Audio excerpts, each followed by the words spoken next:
Bienvenue à Augsburg, le programme de la technique. Bonjour. J'aimerais parler avec vous aujourd'hui des transmissions par courroie. Transmissions par courroie que nous rencontrons pratiquement partout. Elles apparaissent dans les bandes transporteuses. Elles font partie des installations d'ascenseurs. Mais nous les avons aussi dans l'industrie automobile ou aussi dans la machinerie agricole, ainsi que aussi dans l'impression 3D. C'est-à-dire, réellement dans toute une gamme d'industries.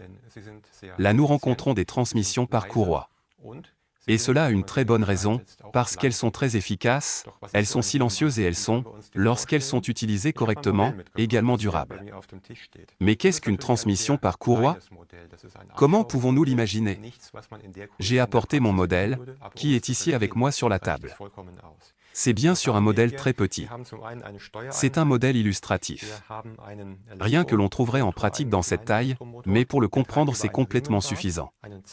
Que avons-nous ici? Nous avons d'un côté une unité de commande. Nous avons un moteur électrique, un petit moteur électrique. Celui-ci entraîne au moyen d'une poulie, une courroie dentée. Et nous avons ici sur un arbre installé une seconde poulie, qui à travers l'arbre est à son tour relié à un second système de courroie ici. Et nous pouvons regarder ces poulies une fois. Et lorsque nous regardons latéralement, alors nous voyons ici devant les dents, cette structure, dans laquelle pour ainsi dire a lieu le frottement, a lieu la transmission de force. Cela pour ce qui est de la théorie.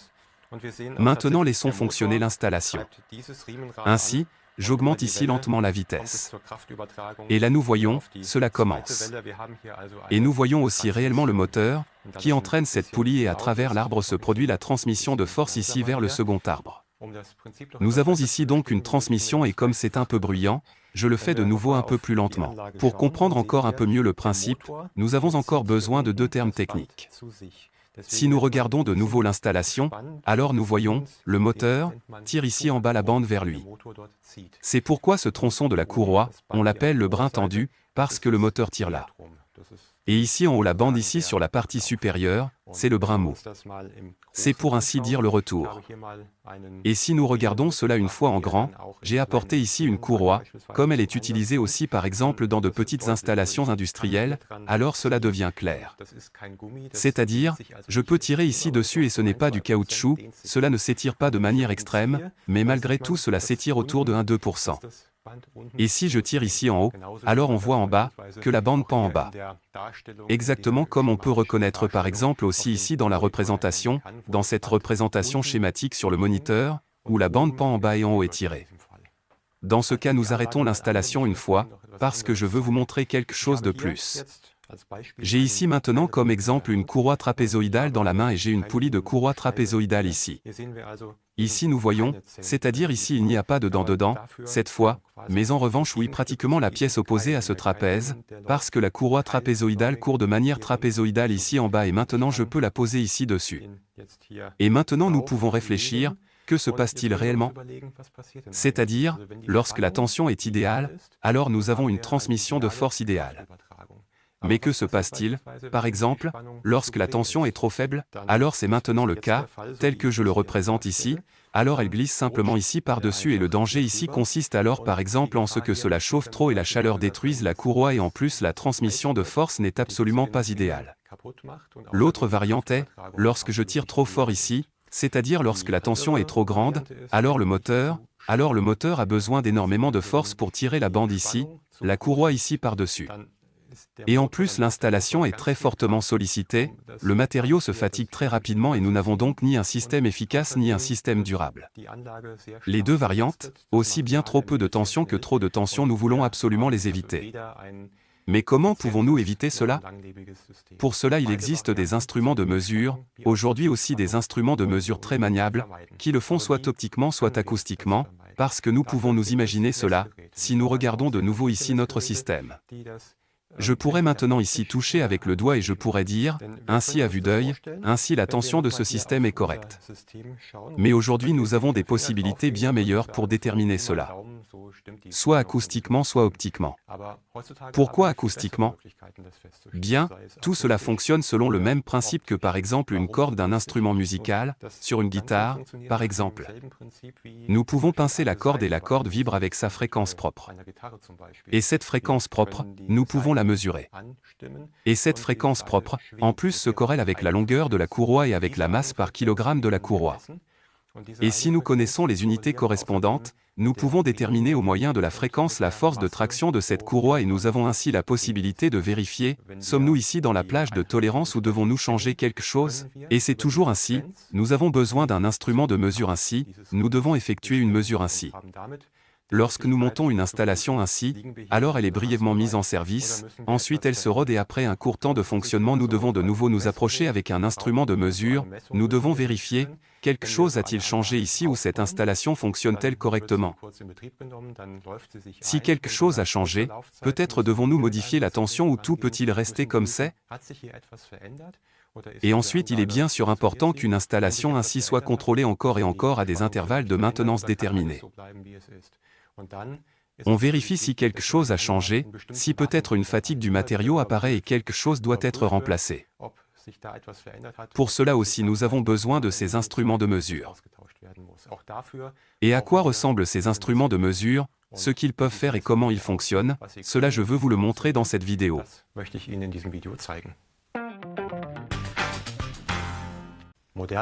Les appareils modernes de mesure de tension de courroie sont bien sûr capables de mesurer non seulement de petits modèles illustratifs ici, mais des courroies, comme elles sont utilisées normalement dans l'industrie.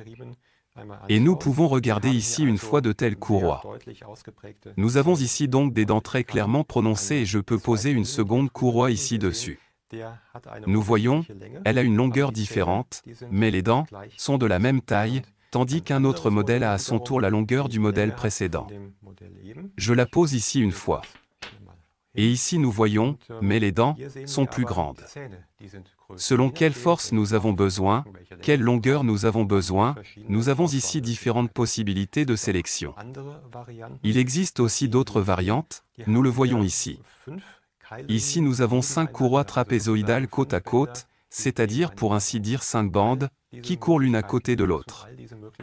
Toutes ces possibilités existent et toutes ces possibilités nous pouvons les mesurer avec un appareil moderne de mesure de tension de courroie. Je vous en ai apporté ici un de ceux-ci. C'est le PCE BTM 2000A. Et particulièrement intéressant est, lorsque je vais ici en haut à l'extrémité de ce col de cygne. Nous voyons ici 2 ouvertures. D'un côté, une diode lumineuse et de l'autre côté un récepteur. Cela signifie, nous avons ici un instrument de mesure optique, qui émet de la lumière et reçoit et évalue les données en conséquence.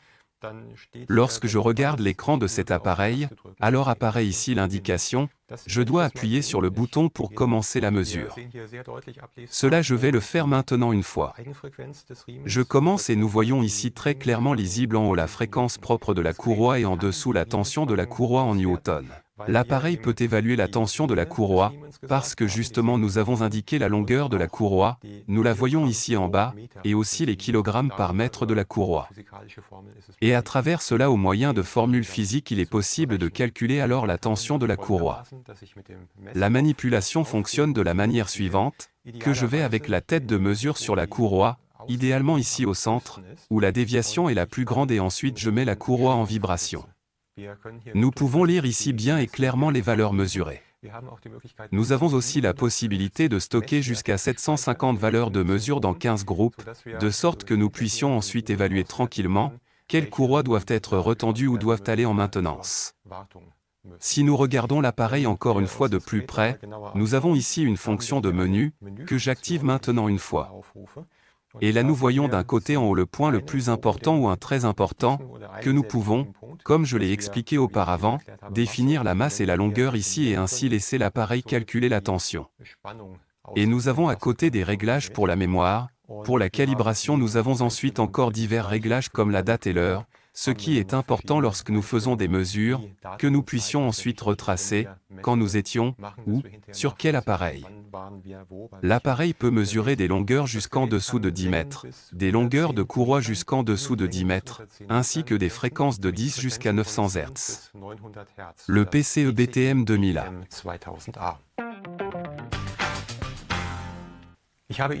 Je vous ai apporté ici le PCE-BTM 2000. Un appareil de mesure de tension de courroie avec la particularité que j'ai une tête de mesure très flexible.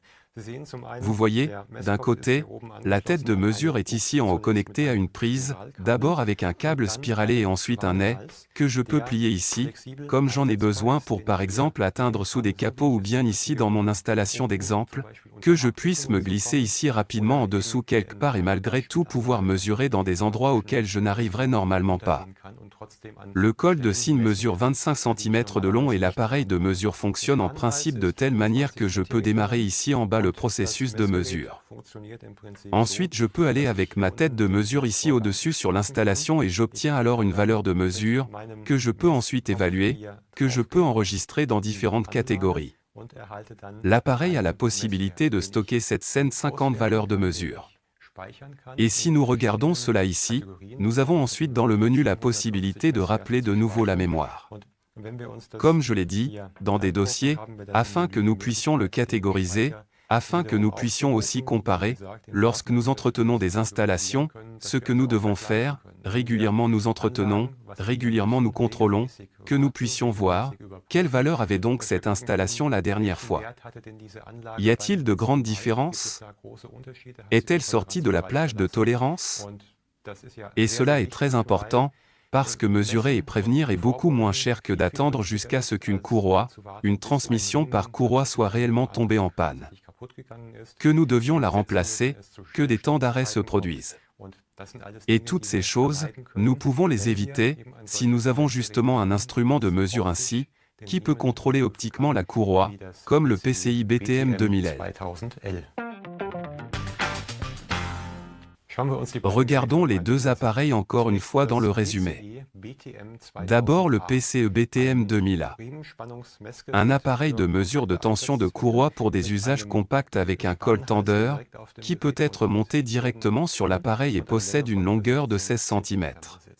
Ensuite le PCE-BTM 2000 litres, un appareil de mesure de tension de courroie avec un câble spiralé, que nous pouvons connecter ici en haut et sur le câble spiralé un col de cygne de 25 cm de long, de sorte que même dans des situations difficiles, dans des installations, où nous devons passer sous des capots, nous puissions arriver très facilement malgré tout toujours, pour mesurer la tension de la courroie. Les deux appareils sont livrés avec un logiciel, sont fournis avec un logiciel et fonctionnent avec 3 piles AA, que nous pouvons insérer ici à l'arrière et qui garantissent une longue durée de fonctionnement. Je vous souhaite que vos systèmes fonctionnent toujours bien et que vous passiez une agréable journée. Découvrez et commandez nos instruments de mesure sur notre site www.pce-instrument.com.